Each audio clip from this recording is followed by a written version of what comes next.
It's still morning, I guess. Yeah, it's been a long morning. It's been a long time ago. Good morning, everyone. This is really a very special day for us in the Capitol because we are going to be talking about our H.R. 3 legislation to lower drug costs now legislation. Over the break, the members had consulted with their constituents, heard from them about the importance of this issue, not only for the good health of the American people, but also the financial health. I have said about the cost of prescription drugs, this is an issue that outside there in the campaign trail and the rest, I've seen grown men cry about how they cannot meet the needs of their families when it comes to the cost of prescription drugs and what that means in their lives. So nothing is more persuasive to talk about the need for this and the difference that it will make than the individual stories that people will tell. And that's why I'm so glad to join our distinguished chairman in welcoming Pam Alvey and Doug Lehman to tell their stories. Before they do, though, I do want to commend our three chairmen, Chairman Pallone of Energy and Commerce, Chairman Richie Neal of the Ways and Means Committee, and Chairman Bobby Scott of the Education Work Labor Committee, three committees of jurisdiction on this legislation. It is the out-of-control drug prices on an issue that touches every American family. Drug companies are charging Americans 3, 4, 5, even in some cases 10 times more than they charge for the same drugs overseas, even though Big Pharma admits that even at the overseas prices, they make a profit. The crushing burden of huge drug prices is weighing on seniors, on families, on employers, and taxpayers across the nation. The American people need bold action, and that's what we are delivering today. Just as I said, the statistics are interesting. The personal stories are eloquent and compelling. But just to note that we did get the Congressional Budget Office report since the last time we came together to talk about this. And the CBO found that under H.R. 3, when more seniors can afford to fill their prescriptions they need to stay healthy, we will be saving $345 billion on the Medicare Part D program alone. For families, America's households, $160 billion in savings, and for businesses, some businesses, $50 billion. When we negotiate fair drug prices, we reduce insurance premiums, lift the burden out of controlled prices from patients, taxpayers, and employers. This is about making sure that the investments we make at the National Institutes of Health, that basic biomedical research, is the basis for much of the research that produces these wonderful drugs, and therefore we want all Americans to have access to them in an affordable way. And we want to do so in a way that is fair, that supports innovation, but that also makes that innovation, that biblical power to cure, available to so many Americans. So it is pretty exciting that we'll have an opportunity to improve health care, improve financial health for families, save lives, and do so in a way that hopefully will be very bipartisan. I remind that this was Article 1 of our For the People agenda. In the last election we ran and we said, for the people, we will lower the cost of health care by lowering the cost of prescription drugs. H.R. 3 does just that. And now I want to welcome to the podium the distinguished chair of the Energy and Commerce Committee, who will be marking up this, well, he'll tell you about that, but I thank Chairman Frank Pallone for his leadership. Mr. Pallone. Thank you. And I want to thank our speaker, and if I could just comment on what she just said about, what we heard during the 2-week recess that we just had.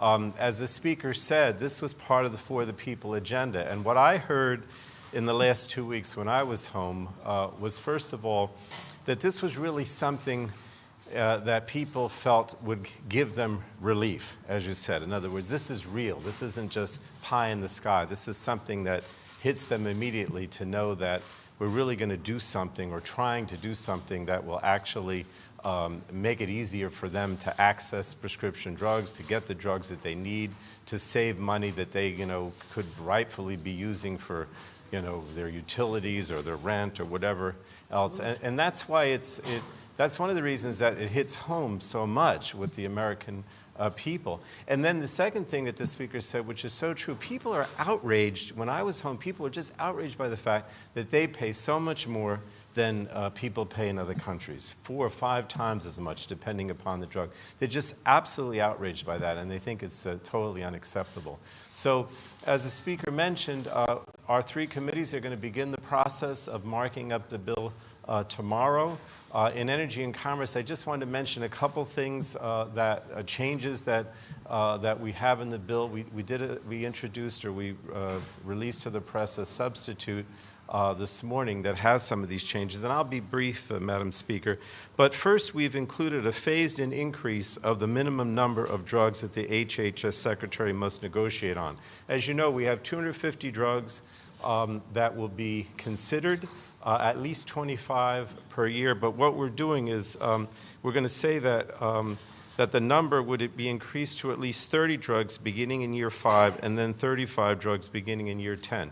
But I want to stress that this is a floor. The Secretary can, do a lot more and hopefully will. But this is a floor, and we are increasing the floor. Second, a drug that has been negotiated will remain within the same pricing structure until there are 2 or more generic competitors. So as you know, when we talk about these 250, we're talking about drugs for which there is no generic competition. The name brand drugs, if you will, where there's no competition. So once that's negotiated, it remains the same pricing structure until there are 2 or more generic competitors. And third, we're including a new emergency negotiation provision for newly launched drugs that is triggered if the price of the drugs meets certain requirements. I'm not going to get into those.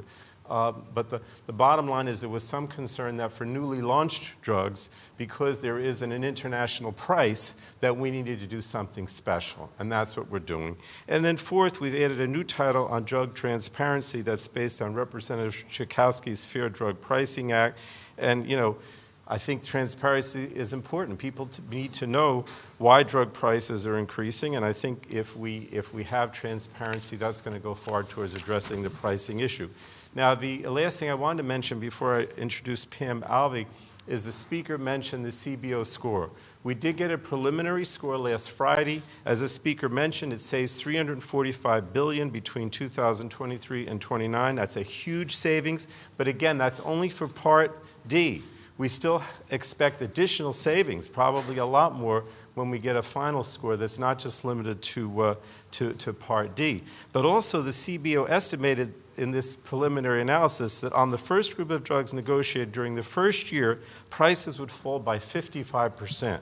So this is huge to show that we'd actually see that kind of a reduction in prices. And it also expects healthcare premiums and cost sharing will go down for Americans as a result of lower drug costs, because so much now of your premium is based on drugs, and that continues to be the case. So these are real savings, and I can't stress enough, as you have, Madam Speaker, what this means to the average American.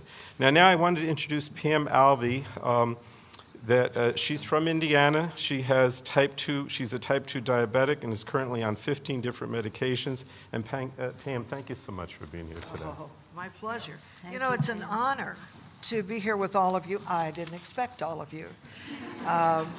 But you've braved the rain, and I bring you greetings from 130,000 plus members of the Alliance for Retired Citizens in Indiana in the 6 chapters: Gary, Evansville, South Bend, Indianapolis, and Fort Wayne. There we are. And Ron Long said to tell you, hey, our hey, state president. hey, I have been a type 2 diabetic since early 1970, wow. And I did very well for many years. And then all of a sudden, on a trip to Baton Rouge, my blood sugar went crazy. I ended up with an endocrinologist, and he said, you need to be on insulin, and you need to start today. I just happen to have a study underway, and we'll pay for all your supplies. Well, that was not good news, because I said I'm going to gain weight. He said, oh, no, you won't, and I gained 60 pounds in 4 years. But I'm down to 2 meals a day, and I'm up to 20 prescriptions now instead of only 15. I'm set for an operation to put in a graft so that I can have dialysis, which is better than dying. And I'm not looking forward to it, but I'm also not dreading it because my income is $2,224 a month. I spent 45 years in the not-for-profit world where there was no pension.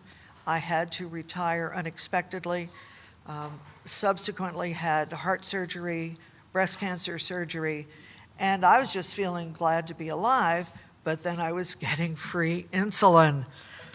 That came to a screeching halt. And I discovered that not only was my Social Security retirement 2 to 3 times what the average retiree's income is, but my insulin costs with other meds was almost equal to my Social Security, and when you net my Part D premiums and my supplemental premiums, it was. Fortunately, I'd had the wisdom to get married to a man who's willing to support me after 32 years of single bliss. I can fix it, but it would never work again. There we go. So if I'm better off than 90% of the retirees that don't have external income other than Social Security, what kind of shape are they in? So I talked to my cardiologist, I talked to my endocrinologist, I talked to my nephrologist, and they all told me the same thing. They don't go a day without seeing a patient who cannot afford their medicines. I shopped around. I mean, I have done analytical work for years. I went to every pharmacy within reason. I found the least expensive one, and I still could not live if I had not married the most patient and affluent man in the world. He's not affluent, but he's broke now, actually, but it's my fault. In fact, I could not be here today if he hadn't loaned me the money to get one of my insulins yesterday so I could make this trip. So, you know, I know 2 little old ladies, I'm a big old lady, but 2 little old ladies who have nobody but me. I can't help them financially, but somebody has to. Now, you know what comes besides the Colts and the Pacers and the Fever in Indianapolis. It's the home of Eli Lilly and Company.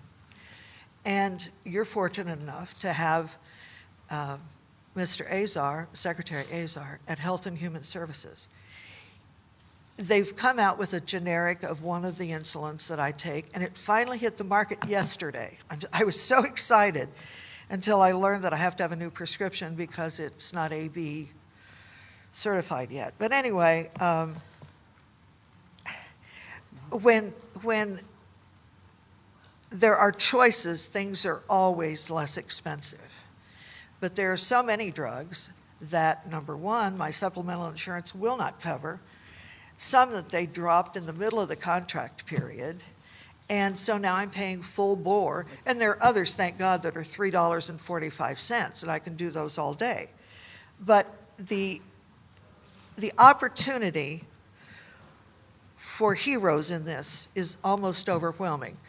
Nancy, you and your chair people are heroes, and I am so grateful for all of you. You can't imagine, because you will save lives.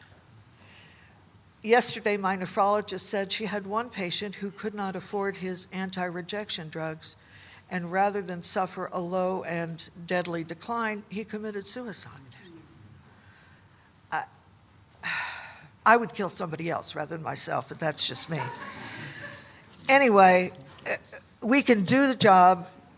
It needs to be done, and there are room for heroes. I hope that we do the job that needs to be done, and this is a great start, and it is exciting, and obviously you wouldn't be here if it weren't. So I thank you very much for your attention, your time, and it is now my pleasure to introduce Chairman Neal. Thank you, Pam. Thank you, Pam.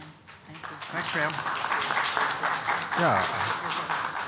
I did the arithmetic in my head while you were speaking, and living on $24,000 a year isn't a lot of money. No, Yeah. not when you spend it all on drugs. Right. And So, not good ones either. so that, I think, is substantial evidence about why we are here today and why we're doing what we're doing. Now, this conversation's gone on for a long period of time. I think the stars have aligned, and that's why we've worked so hard on the Democratic side to put together the Lower Drug Costs Act and why we're committed to passing it. So the Ways and Means schedule is a hearing tomorrow, a markup next week, and then we will mold the plans together with the other respective committees that are responsible. But I think, as Pam noted, it's the crushing burden of prescription prices. And we also would say that not only is that bad enough, but also another important consideration, and that's the following. We have attempted time and again to encourage the industry, based upon the investment we made in the National Institutes of Health, to reflect those costs as they're passed on to the consumer. And it fell on deaf ears. So the Ways and Means Committee recently put out a report that found that drug companies on average charge 4 times as much, or even up to 67 times as much in some instances, for prescriptions in the United States compared to what they charge for similar drugs in other nations. It's not fair, and that's why we're addressing this with this legislation.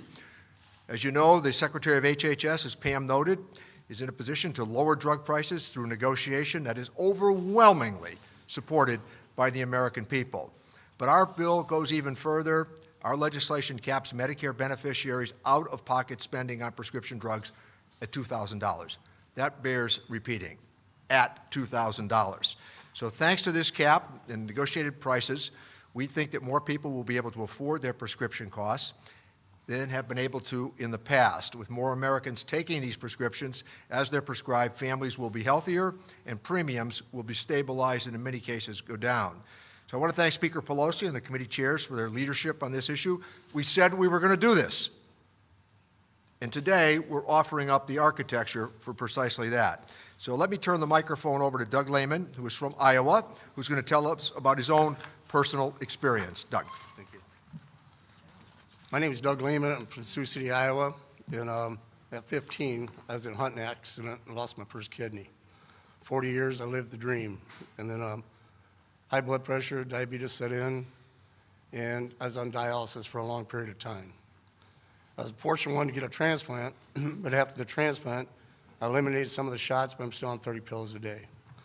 These pills have increased tremendously since I've been taking them. In fact, they just recently went up $500 a month, $6,000 a year. I've recently had to sell my home to move into my office. If I was unable to work and do the things I do, I wouldn't be able to afford these prescriptions, and I might as well just plan a funeral, okay? And there's lots of people that are in my shoes, and that's the sad part of it. Some of them aren't able to work. And the prescription costs just keep going up and up and up. They're never going to be able to afford these costs. And on behalf of millions of people like me, I'm here today to ask Congress to take action now to lower the drug prices. Too many people are deciding between groceries, and I've seen it, and filling their prescriptions. And you go without prescriptions and the different side effects, it affects you tremendously, okay, getting back on them. H.R. 3 would help all of us struggling to affect our medications. I'm getting real nervous here, but it's a passionate subject, okay? There's no reason why Americans should continue to pay the highest drug prices in the world. I'm urging the House to pass H.R. 3 now. We can't wait any longer. Please. Okay, thank you. Now I'd like to introduce Chairman Scott. Thank you. Thank you. Thank you. And it's important to hear the real life stories. And I want to thank our guests for those stories. I want to thank our committee chairs for their leadership, and of course, the Speaker of the House for her leadership. The Lower Drug Costs Now Act is an important step towards addressing skyrocketing prescriptive drug costs, not only for taxpayers and seniors, but also for working families and American businesses. We've heard a lot about the provisions of the bill, but as chair of the Committee on Education and Labor, I have the responsibility of addressing the burden of high prescriptive drug costs on employer health care plans that spend billions of dollars every year to cover the cost of drugs. H.R. 3 boosts our economy by allowing employer-sponsored plans to benefit from the same cost savings negotiated for Medicare. In fact, last week, both the Congressional Budget Office and the Centers for Medicare and Medicaid Services released their findings showing that the Lower Drug Costs Now Act will live up to its name for employees and employers.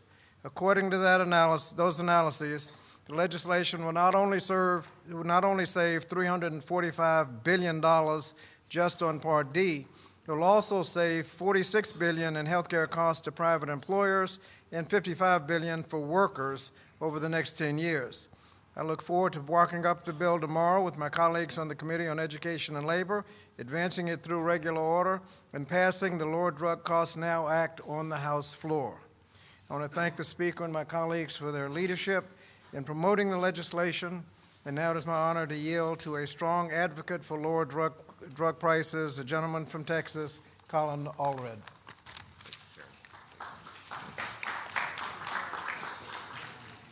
Well, thank you, Mr. Chairman. Thank you, Speaker Pelosi, and to all of our chairs, Pallone, Neal, and Scott. I thank you for your hard work in putting this bill together and continuing to make it stronger.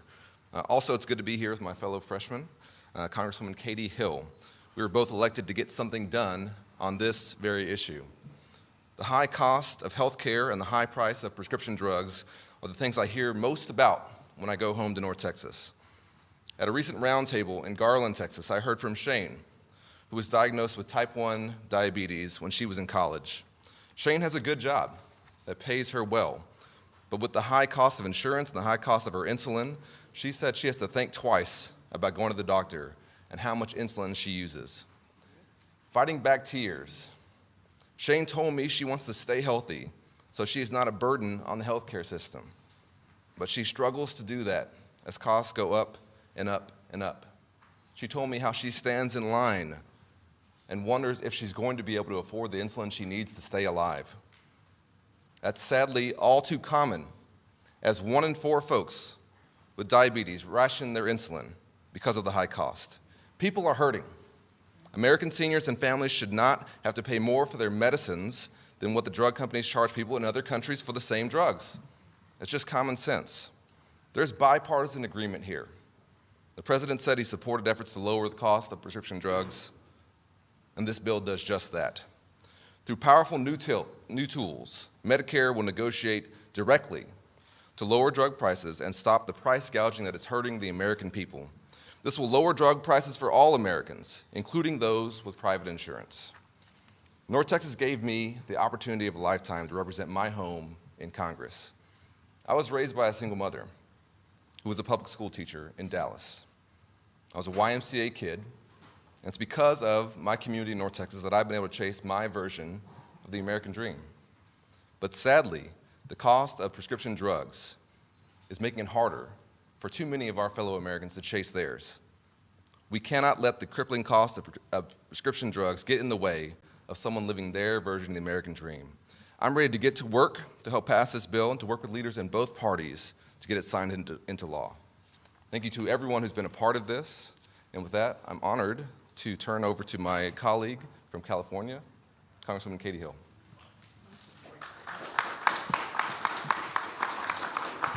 Well, thank you so much, Mr. Allred, and I'd like to echo your thanks to our chairs and to our speaker. This is an incredible opportunity. When our historic freshman class was sent here to Washington, one of the issues that we immediately recognized we could all agree on, from California to South Carolina, from Iowa to New York, was that the cost of prescription drugs was crippling people in our communities. We were sent here with a mandate from the American people: fix it. There is absolutely no reason that drug companies that made over $30 billion in profits last year, while people in our communities pay as much as 67 times more for prescription drugs than other countries. There is no coincidence that our class is also the class that came here leading the charge to get money out of politics, because that's what has largely stopped this kind of reform from happening before. And make no mistake, Big Pharma is already spending money and will continue to spend hundreds of millions of dollars to defeat this package. But we are up for the fight, And that's why we introduced the Lower Drug Costs Now Act, or H.R. 3, which is the most comprehensive legislation ever to tackle the sky-high cost of prescription drugs in this country. I'm particularly proud to support this bill and to have played a role in bringing it forward because of constituents like mine, like Donna, who I heard from at a town hall a few months ago. She's been forced to choose between the cost of her cancer medication and the treatment for her grandkids' autism. She was choosing her grandkids and the future potential for generations to come, even though she knew that that meant giving up her own life. And that was the moment that I knew that I couldn't stand by and say, well, maybe one day we will pass something kind of incremental. Because too many people know that I know that live in my community will die long before that happens. And we cannot accept that. So right now, we have to pass this. The time is urgent. It's life or death, and I'm proud to support it, and I will do whatever it takes to get this done. Thank you. Thank you very much, Congresswoman Hill. Thank you very much, Congressman Allred. We're so honored to have two leaders of the freshman class be part of this initiative, and they have been part of lowering health care costs and lowering all kinds of things, protecting the Affordable Care Act from day one. Mr. Allred had the bill on the floor that very first day. I want to thank our special guests, Pam and Doug, for their moving stories, our chairman for their strategic thinking, and this is, again, a transformative day. This is not incremental. This is transformative. I also want to acknowledge that we were joined by Congressman Peter Welch, who is with us here, and also Mr. Pasquale was here, but I guess he has gone out with Mr. Neal to the Ways and Means Committee. With that, I thank all of you for joining us. We're moving expeditiously, 2 markups this week and 1 hearing next week. The next markup then, as the Chairman Neal said, would put it all together and go forward to take it to the floor, we hope, with the most bipartisan support possible. But none of the success would be possible without the stories that we've heard, the outside mobilization of so many of you who've worked so hard to give voice to the concerns of the American people. Again, for the people, we're going to lower the cost of prescription drugs. That's exactly what we're doing today. I'm going to excuse myself because as Speaker, I have to open the House at noon. Good afternoon. We go